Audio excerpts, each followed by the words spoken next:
friends. I have to be quiet because it's bedtime and everyone is asleep. I should be sleeping too, but sometimes at bedtime I just want to stay awake, which is the opposite of sleeping. Do you ever feel that way? I try to make myself tired by counting sheep in my head. 1, 2, 3, 4, 5, 6, 7, 8. The sheep in my imagination started dancing, and that made me want to dance. And before I knew it, I was dancing along to the sheep hop on my bed. Shake, shake, rock and roll. Shake, shake, rock and roll. Shake, shake, rock and roll. Shake, shake, rock and roll.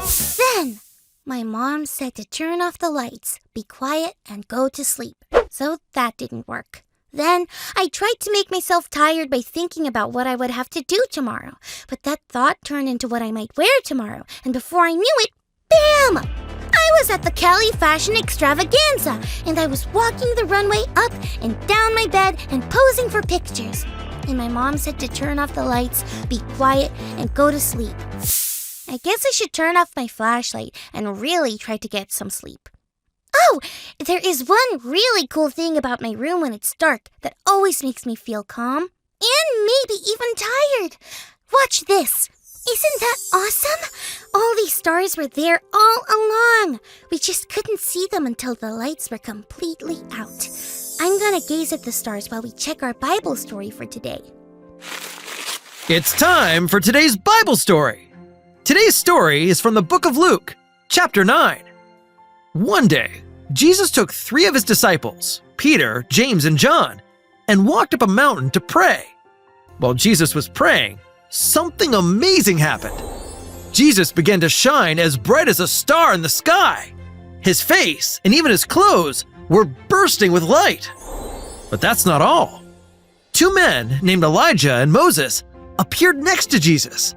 Moses and Elijah were very important people who lived a long, long time ago. They loved God and told others how to follow God.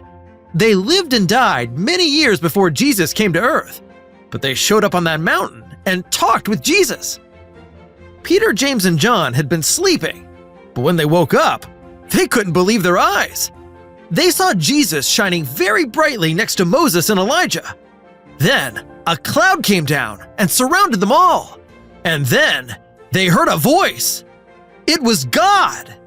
God spoke to Peter, James, and John, saying, "This is my son, whom I have chosen.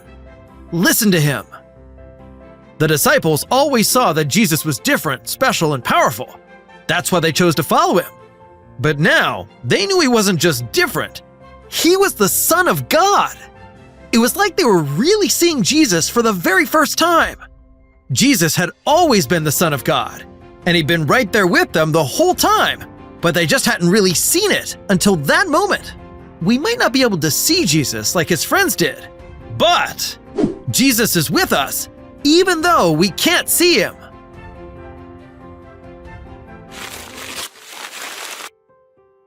Sometimes I wish I could see Jesus the way that the disciples did.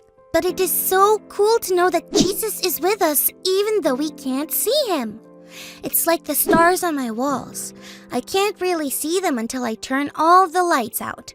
But I know that they're there all the time.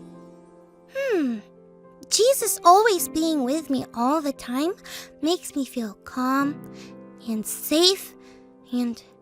Wait a minute. Maybe... Yep! Sleepy. I actually feel like I can fall asleep now. Thank you, Jesus, for being with me all the time, even though I can't see you. And thank you, friends, for growing and learning with me. See you all next time. Bye.